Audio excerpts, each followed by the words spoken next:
Good evening बच्चों। देखो बेटा, हम लोग मेरे संग की जो औरतें हैं उस चैप्टर को पढ़ रहे थे। हालांकि बड़ा चैप्टर है, इसको हम 2-3 दिन में खत्म करेंगे। तो कोशिश आज यही रहेगी कि इस चैप्टर को फिनिश किया जाए। दूसरी बात, मैं देख रही हूँ व्यूज बहुत कम है। बेटा पढ़ो, देखो पता नहीं लॉकडाउन का कितने दिन तक और बढ़े। तो आपकी कोशिश यही रहनी चाहिए, इसको पूरा पढ़ा जाए। सब बच्चे मिलकर पढ़ो। चैप्टर अभी चैप्टर तो पढ़ ही सकते हो कम से कम। ग्रामर वाला पोर्शन चलो हम वापस समझा देंगे, उसका और भी कोई उपाय है। लेकिन ये तो चैप्टर है, ये तो थोड़ा सा समझाने के बाद बेटा मातृभाषा है, और मातृभाषा में लिखी गई स्टोरीज हम अपने आप भी पढ़ सकते हैं। और किस टाइप के इसमें क्वेश्चंस बनते हैं, ये सारी चीजें मैं आप लोगों को बताती हुई चलती हूँ। तो कहने का मतलब ये, ज्यादा से ज्यादा बच्चे इनको देखो भी। ऐसे थोड़ी ना चलता है कि हम यहाँ मेहनत करवाए जा रहे हैं और आप लोगों के व्यूज ही नहीं देखने में आ रहे। गलत बात है ये। देखो बेटा, हम लोग मेरे संग की औरतें में पढ़ चुके थे नानी की भूमिका, लेखिका की माँ की भूमिका, लेखिका की परदादी की भूमिका, कि कैसे उस घर की सारी औरतें परंपरा से हटकर, मतलब एक गृहिणी का जीवन भी जिया, प्लस वो आजादी की प्रतीक भी बनकर आई है सारी महिलाएं। दूसरा, वो लीक से हटकर समाज को एक संदेश देती हैं। ये सब चीजें हमने उनके कैरेक्टर में पढ़ी, हमने उनके चरित्र में पढ़ी। आगे देखिए बेटा, ये 15 अगस्त 1947, सबको पता है 15 अगस्त 1947 को क्या हुआ था, हमारा देश आजाद हुआ था। और इनके घर वाले सारे देश की आजादी का जो जश्न मनाया जा रहा था पूरे देश में, गली मोहल्ले में, वो देखने के लिए गया था। लेकिन लेखिका थी उस टाइम, छोटी थी, उसको जाने नहीं दिया गया। ठीक है, तो वो कैसे क्या रोने लग जाती है, पिताजी उसको कैसे बहला फुसला कर घर छोड़कर जाते हैं, वो अपने बचपन की बातें बताएंगी। अब देखो बेटा, इसमें लेखिका की नानी की कहानी आ गई, माँ की कहानी आ गई, परदादी की कहानी आ गई। और अब कहानी आगे बढ़ती है उन बच्चों को लेकर, कि लेखिका और उसकी जो 5 बहनें थी, मतलब वो टोटल 5 बहनें थी, लेखिका और उसकी जो 4 बहनें थी, वो किस प्रकार लीक से हटकर थी। परिवार में उनको कैसा माहौल मिला जो परंपरागत लड़कियों को नहीं मिलता। ठीक है ना, तो वो सब अब चैप्टर में केवल उन बच्चों की स्टोरी है, वही आएगी। अब हम इसको फटाफट पढ़ते हैं और कोशिश ये रहेगी आज इसको खत्म किया जाए। 15 अगस्त 1947 को जब देश को आजादी मिली, या कहना चाहिए जब आजादी पाने का जश्न मनाया गया, तो दुर्योग से मैं बीमार थी। यहाँ मैं शब्द किसके लिए है, ध्यान दीजिए बेटा, लेखिका के लिए। ठीक है ना। उन दिनों टाइफाइड खासा जानलेवा रोग माना जाता था। क्यों उन दिनों बेटा, ये जो अपनी दवाइयाँ वगैरह इतनी नहीं थी, डॉक्टर वगैरह भी इतने नहीं थे। टाइफाइड खासा जानलेवा रोग माना जाता था, इसलिए मेरे तमाम रोने धोने के बावजूद डॉक्टर ने मुझे इंडिया गेट जाकर जश्न में शिरकत करने की इजाजत नहीं दी। शिरकत करना मतलब शामिल होना। किसने इजाजत नहीं दी लेखिका को? डॉक्टर ने। इनके फैमिली डॉक्टर थे ना, उन्होंने इनको वहां जाने की इजाजत नहीं दी, चूंकि डॉक्टर अपने नाना के परम मित्र। अब ये डॉक्टर वगैरह जो सरकारी वो थे, वो तो थोड़ा अंग्रेज परस्त लोग थे ना। चूंकि डॉक्टर अपने नाना के परम मित्र, उनसे ज्यादा नाना थे, मतलब नाना के परम मित्र थे, तो नाना की तरह ही लेखिका के ऊपर रौब जमाया करते थे। इसलिए हमारे पिताजी, जो बात बात पर सत्ताधारियों से लड़ते भिड़ते फिरते थे। सत्ताधारी कौन थे बेटा? अंग्रेज और अंग्रेज परस्त लोग ना। चुप्पी साध गए बेचारे पिताजी की, कुछ नहीं चली एक तरह से नाना के सामने। लेखिका ये कहना चाहती है, मैं बेदस्तूर रोती कलपती रही, क्या कोई बच्चा इकलौती गुड़िया के टूट जाने पर रोया होगा। मतलब मैं ऐसे रोती रही जैसे किसी बच्चे, मतलब क्यों रोई थी लेखिका? जब इनको आजादी के जश्न में नहीं ले जाया गया तब ये रोने लगी, और ऐसे रोई जैसे किसी बच्ची से कोई गुड़िया या कोई खिलौना छीन लिया जाता है, ऐसे रोई। मेरी उम्र तब 9 बरस की थी, इतनी छोटी नहीं थी कि गुड़िया से बहलती, और इतनी बड़ी भी नहीं थी कि डॉक्टरी तर्क समझती। मतलब मैं उस समय कितने वर्ष की थी बेटा? 9 साल की थी। तो ऐसा भी नहीं है कि मैं रोती तो कोई मेरे को और दूसरी गुड़िया दे दे और उस गुड़िया को लेकर मैं चुप हो जाऊं। भी इतनी छोटी नहीं थी और इतनी बड़ी भी नहीं थी कि डॉक्टर ये कह रहे हैं कि भाई टाइफाइड है तेरे, वहां जाएगी मरमरा जाएगी। तो ये तर्क भी नहीं समझ सकती थी वो। तो इसलिए क्या कहती है, तंग आकर पिताजी मुझे ब्रदर्स कारामजो उपन्यास पकड़ा गए। ये बेटा एक हिंदी का उपन्यास है, और अपनी इसको किताबें पढ़ने का बड़ा शौक था। ठीक है ना, लेखिका को। तो उनके पिताजी उन्हें कौन सा उपन्यास पढ़ने के लिए दे गए? ब्रदर्स कारामजो। कब दे गए? जब वो आजादी का जश्न देखने गए थे तब दे गए। अच्छा, किताबें पढ़ने का मुझे मिराक था। मिराक का मतलब होता है बेटा मानसिक रोग। ठीक है ना। मिराग का मतलब क्या होता है? मानसिक रोग। जो जब कुछ देर बाद मैंने देखा कि पिताजी को छोड़कर घर के बाकी सब प्राणी पलायन कर चुके थे। कहाँ पलायन कर चुके थे? कहाँ जा चुके थे? आजादी का जश्न देखने। और पिताजी दूसरे कमरे में बैठे अपनी किताब पढ़ रहे थे, तो रोना धोना छोड़कर मैंने भी किताब खोल ली। अब लेखिका के पिताजी बड़े समझदार थे। उन्होंने सोचा कि बेटी सबके जाने के बाद रोएगी, तो वो खुद भी नहीं गए, वो भी पढ़ते रहे और लेखिका भी पढ़ने लगी। एक बार शुरू कर लेने पर उसने मुझे इतनी मोहलत नहीं दी कि दोबारा रोना शुरू करूं या कोई और काम पकड़ूं। किसने रोने की फुर्सत नहीं दी? उस बुक ने। ठीक है ना? वो बुक पढ़ने में मस्त हो गई। अब उस वक्त ब्रदर्स काराम जो मुझे देने में क्या तुक थी, तब मेरी समझ में नहीं आया। सॉरी बेटा। किताब कितनी समझ में आई वह अब तक नहीं जानी, क्योंकि उसके बाद इतनी बार पढ़ी कि सारे पाठ आपस में गड्ढमड हो गए। कितना पहली बार में पल्ले पड़ा, कितना बाद में, कहना मुश्किल है, पर इतना विश्वास के साथ कह सकती हूँ कि उसका एक अध्याय जो बच्चों पर, वेरी इंपॉर्टेंट लाइन है बेटा, देखो मैंने अंडरलाइन कर रखी है ना, ये लाइन बहुत इंपॉर्टेंट है। उसका एक अध्याय जो बच्चों पर होने वाले अनाचार अत्याचार पर था, मुझे पहली बार में ही लगभग कंठस्थ हो गया था। उम्र के हर पड़ाव पर वह मेरे साथ रहा और मेरे लेखन के एक महत्वपूर्ण भाग को प्रभावित करता रहा, जैसे जादू का कालीन, मेरा नाटक नहीं, वह 3 किलो की छोरी जैसी कहानियां, व कठगुलाब उपन्यास के कई अंश। ठीक है ना? अब देखो बेटा, ये कह रही है कि जो पापा ने मुझे ब्रदर्स काराम जो उपन्यास पढ़ने के लिए दिया था ना, वो मुझे कितना समझ में आया मैं नहीं कह सकती, कुछ फर्क बस, लेकिन उसका एक चैप्टर बहुत अच्छे से जो बच्चों का, अब ये बच्ची थी तो बच्चों से रिलेटेड जो चैप्टर था ना, वो तो बहुत अच्छे से समझ पाई। और जब ये आगे और अपने बचपन की आप भी देखते होंगे बेटा, अपने बचपन की कई चीजें ऐसी होती हैं जो हमें ताउम्र याद रहती है। तो ब्रदर्स कारामजो का एक चैप्टर जो बच्चों पर होने वाले अत्याचार वगैरह उन पर था, तो वो इसको कंठस्थ हो गया। और बाद में ये सारी इसकी रचनाएं हैं, जैसे जादू का कालीन, ये इनका नाटक है। ठीक है? नहीं, वह 3 किलो की छोरी जैसी ये कहानियां हैं, इनमें बच्चों पर होने वाले अत्याचार के बारे में ही लिखा गया। तो कहीं ना कहीं इनको मैटर मिला था ब्रदर्स काराम जो से, जो इन्होंने अपनी कहानियों के लिए तैयार किया बाद में। आगे देखिए बेटा, माँ जी की मन्नत का असर रहा होगा कि मैं ही नहीं, मेरी चारों बहनें भी लड़की होने के नाते किसी हीन भावना का शिकार नहीं हुई। अब ये टोटल कितने हो गए? 5 हो गए बेटा। एक तो ये और 4 बहनें और हुई लगातार। लेकिन ऐसा नहीं है कि भी 4-4 लड़कियां हो उस टाइम पीरियड में। ये तो ऐसा भी नहीं है कि 4-4 लड़कियां हो गई और उनमें किसी प्रकार की कोई हीन भावना आई। ठीक है ना? तो कह रहे मेरी 4 बहनें भी लड़की होने के नाते किसी हीन भावना का शिकार नहीं हुई। नानी, माँ और परदादी की परंपरा बरकरार रखते हुए लीक पर चलने से भी इनकार किए रही। मतलब वो भी परंपरागत तरीके वाली लड़कियां पैदा नहीं हुई, उन्होंने भी हटकर काम किए सारे समाज में। मतलब समाज को एक संदेश भरा मैसेज देता है इन सभी लड़कियों का कैरेक्टर, और वो एक एक करके बताएंगे। पहले एक लड़की का बताएंगे, फिर दूसरी का, उनका नाम बताएंगे, आगे इन लड़कियों की कहानी चलेगी सारियों की। आगे देखो, पहली लड़की। हाँ भाई, पहली लड़की जिसके लिए मन्नत मांगी गई थी वह मैं नहीं थी, मेरी बड़ी बहन मंजुल भगत थी। बेटा बहुत अच्छी राइटर है मंजुल भगत भी। पहले बता देती हूँ, लेखिका की बड़ी बहन जिसके लिए परदादी ने भगवान के मंदिर में जाकर मन्नत मांगी थी कि मेरी पतोहू के लड़की होनी चाहिए पहले बच्चे के रूप में, वो कौन थी? मंजुल भगत। बहुत अच्छी राइटर है, हिंदी की स्त्री विमर्श पर लिखने वाली। ठीक है ना? घर का नाम था रानी। मंजुल भगत का घर का नाम क्या था? रानी। बाहर का नाम मंजुल। लेखिका अवतार हुआ, मतलब लेखिका अवतार हुआ मतलब ये बड़ी होकर राइटर बन गई। मैंने बताया ना ये बहुत बड़ी, बहुत अच्छी लेखिका है। तो अगर लेखिका अवतार हुआ मंजुल भगत, क्योंकि लिखना शादी के बाद शुरू किया और अपना नाम बदलकर पति का ग्रहण करने में कोई हीन भावना आड़े नहीं आई।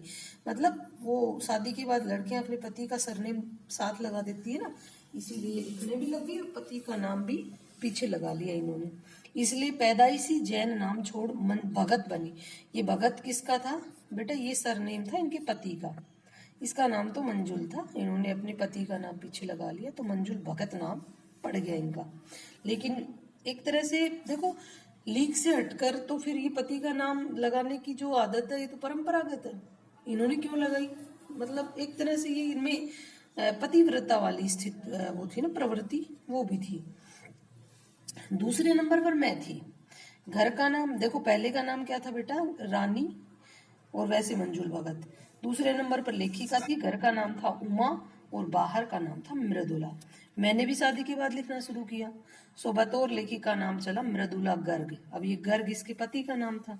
जैसे इसकी बहन ने भगत लगा दिया अपने पति का पीछे, ऐसे इसने मृदुला के आगे अपने पति का सरनेम गर्ग लगा लिया। ठीक है, मुझे याद है जब हमने लिखना शुरू किया उससे कुछ पहले नारीवाद का चलन हुआ था। नारीवाद, मैंने कहा था ना स्त्री विमर्श पर लिखती है ये दोनों बहनें, तो नारीवाद का चलन हुआ था। शादी के बाद नाम न बदलने का रिवाज उसी ने चलाया था। मन्नू भंडारी का हवाला देकर हमसे पूछा भी जाता था कि आप लोग इतनी पोगापंथी घरघुस्सू क्यों हो।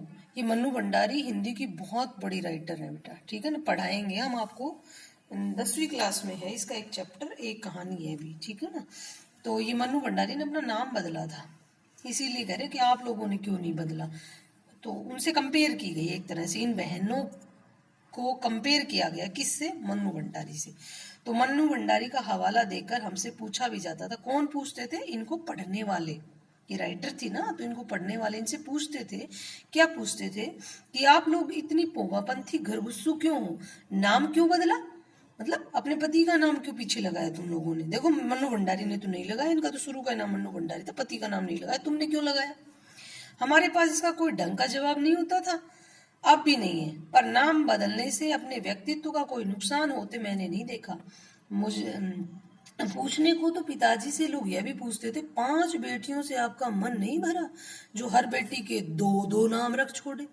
मुझसे छोटी बहन घर इससे छोटी बहन के घर का नाम है गौरी और बाहर का नाम है चित्रा, वह नहीं लिखती। कौन नहीं लिखती, देखो बेटा यहाँ आ गया ना कि गौरी। लेखिका की जो तीसरे नंबर की बहन थी जिसका नाम था, घर का नाम गौरी और बाहर का नाम चित्रा, वह नहीं लिखती थी। उसका कहना था कि वह इसलिए नहीं लिखती क्योंकि घर में कोई पढ़ने वाला भी तो चाहिए। खैर, उसके बाद जब चौथी 5वीं बेटियां पैदा हुई तो पिताजी ने इतनी बात जमाने की सुनी कि उनका एक एक नाम ही रखा। इसके पिताजी को जमाने मतलब लोग क्या कह के चिढ़ाते थे कि भाई तेरे 5 बेटियों से पेट नहीं भरा क्या, सब बेटियों के 2-2 नाम रख दिए। इसलिए 3 बेटियों के तो इन्होंने 2-2 नाम रखे और लास्ट की जो 2 बेटियां हुई उनके एक एक नाम ही हुए।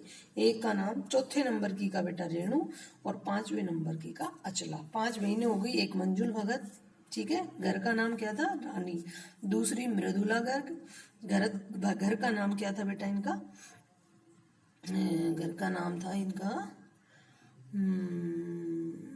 अरे भाई क्या नाम था इनका, उमा, सॉरी उमा। तीसरा था गौरी जिसका वो चित्रा, 5वीं रेणु, चौथी रेणु और 5वीं अचला, ठीक है ना। 5 बहनों के बाद एक भाई हुआ राजीव, सबसे छोटा भाई राजीव। मजे की बात यह है कि बीच की 2 बहनें ही लेखन से बची रही, अचला और राजीव फिर उसमें जा फंसे। बीच की 2 बहनें रेणु और अचला और राजीव फिर उसमें फंस गए, मतलब ये लिखने लग गए। अचला मुझसे 8 साल छोटी है और वक्त के बदलाव की लाज रखते हुए अंग्रेजी में लिखती है। अचला किस में लिखती है, जो सबसे छोटी है, सिर्फ एक रेणु नहीं लिखती बेटा, ठीक है ना। और जो अचला है वो अंग्रेजी में लिखती है।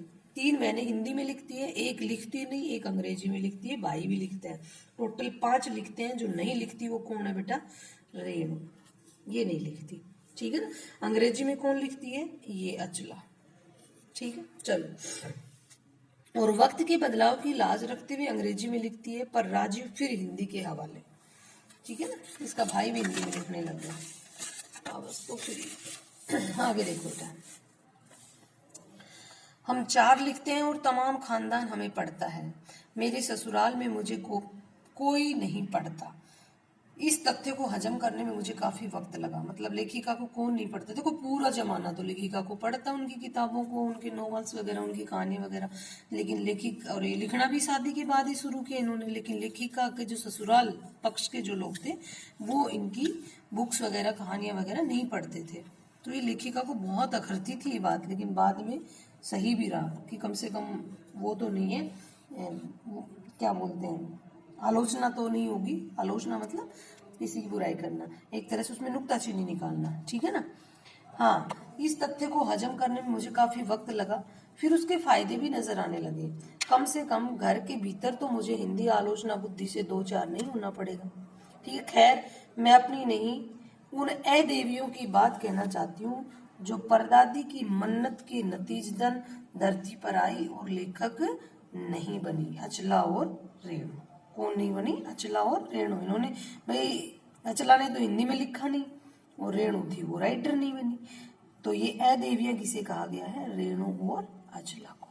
ठीक है ना, जो परदादी की मन्नत के नतीजे धरती पर तो आई और लेखक नहीं बनी। जो बनी उन्हें सांस लेने की जरूरत कुछ ज्यादा हो समझ में आता है। जैसा मेरे पिताजी ने एक बार मंजुल से कहा था, कोई दम नहीं घुटता, सांस लेने की जरूरत ही ज्यादा है।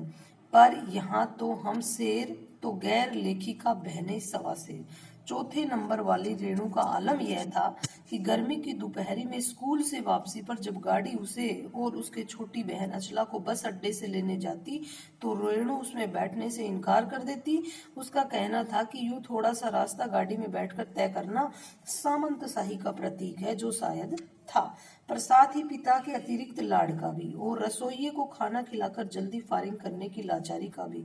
माँ तो सब चीजों से उदासीन रहती थी, पर पिता काफी कुड़ते बुनते जब देखते कि अचला गाड़ी में बैठी चली आ रही है और रेणु पीछे पीछे पसीने में तरबतर खरामा खरामा। खरामा खरामा का मतलब क्या होता है? धीरे धीरे। बचपन में एक बार चुनौती दिए जाने पर उसने जनरल थीमैया को पत्र लिखकर उसका चित्र मंगवा लिया था, जो एक मोटरसाइकिल सवार जवान आकर उसके हाथ में दे गया था। पड़ोस में उसका रुतबा काफी बढ़ गया था। गाड़ी में बैठने के साथ उसे इम्तिहान देने से भी परहेज था। स्कूल तो जैसे तैसे पास कर लिया, पर जब बीए का इम्तिहान देने की बारी आई तो वह अड़ गई। पहले मुझे समझाओ कि बीए करना क्यों जरूरी है, तब मैं इम्तिहान दूंगी। अगर मुझे यकीन आ गया कि हाँ कोई फायदा है, वरना नहीं। हमने तरह तरह के तर्क दिए। माँ ने कहा पिताजी से पूछो, पिताजी ने कहा नौकरी कर पाओगी। मतलब अब ये किसके बारे में बताया गया बेटा? ये रेणु और अचला के व्यवहार के बारे में बताया गया। ठीक है, वो कैसे? एक तो रेणु के बचपन की कहानी बताई गई है कि रेणु को और अचला को लेने स्टैंड पर गाड़ी जाती थी। कड़ी दोपहरी होती और वो बंदी क्या करती? अचला तो गाड़ी में बैठ जाती, लेकिन रेणु गाड़ी के पीछे पीछे पैदल पैदल।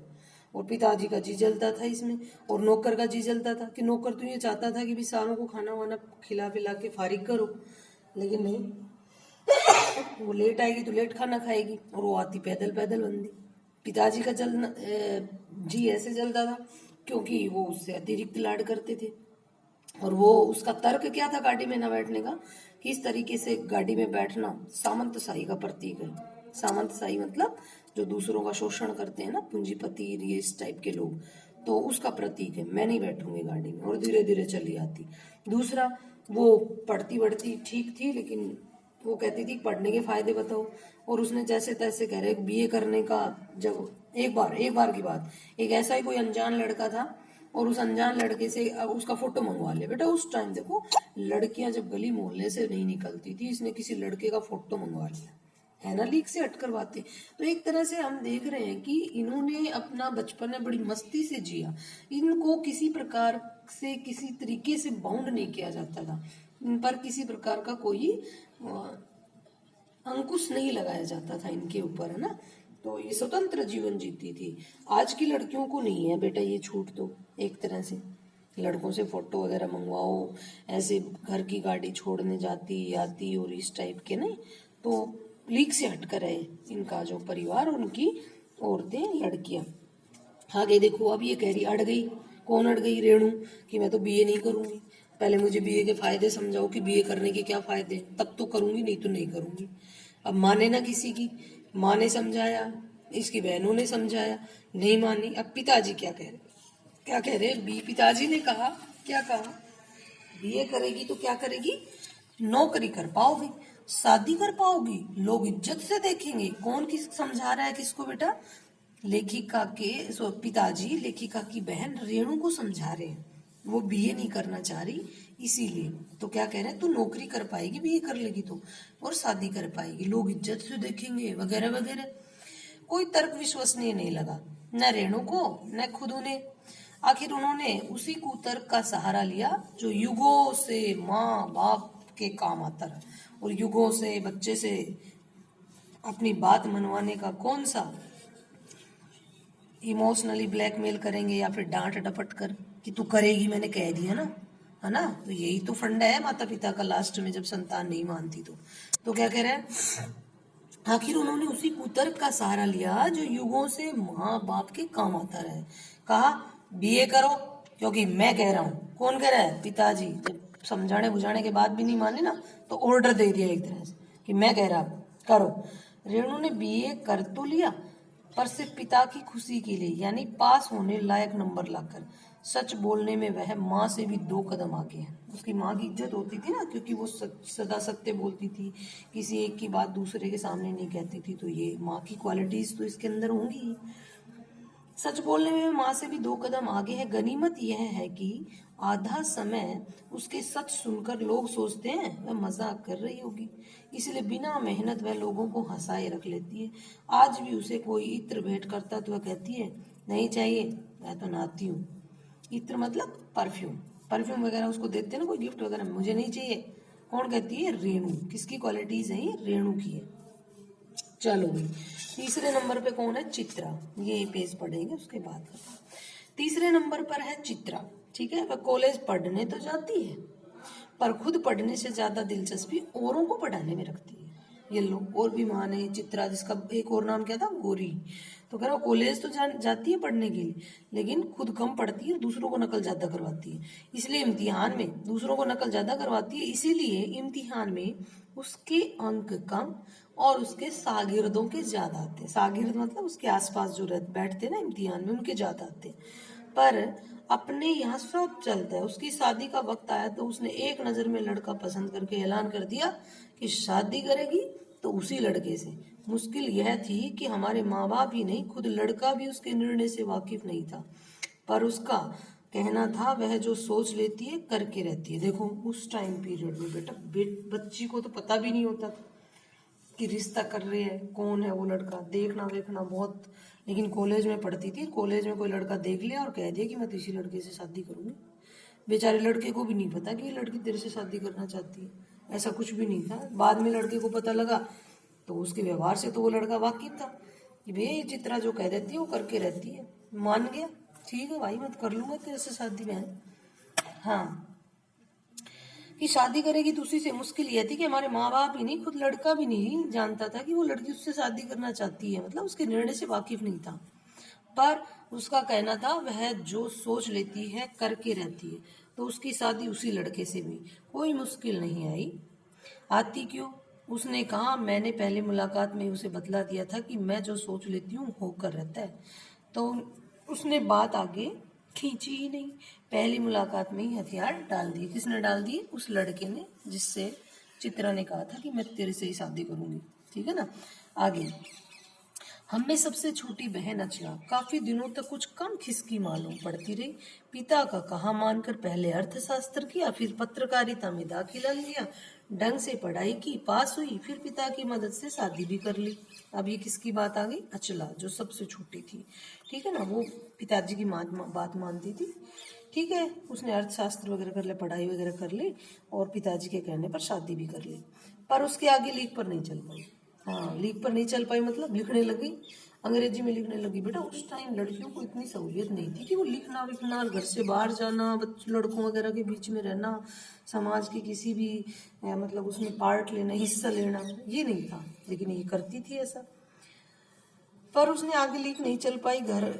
घर बार में मन ज्यादा रुचा नहीं, और मंजुल और मेरी तरह उम्र के 30 बरस पार करते ही लिखने का रोग लगा लिया। 30 साल की होते ही क्या करने लग गई? लिखने लग गई। अब आज तो पूरा होगा नहीं बेटा, कल हम करेंगे पूरा इस चैप्टर को। यहाँ एक बात हम में एक सी रही, ये बहनों में कौन सी सिमिलरिटी थी उसके बारे में चर्चा करेंगे यहाँ से। ठीक है, फिर ये बचा है, उसके बाद तुम्हारे क्वेश्चन आंसर है, उनको मैं बताऊंगी। ठीक है ना, आज के लिए इतना ही। ओके बेटा, थैंक यू।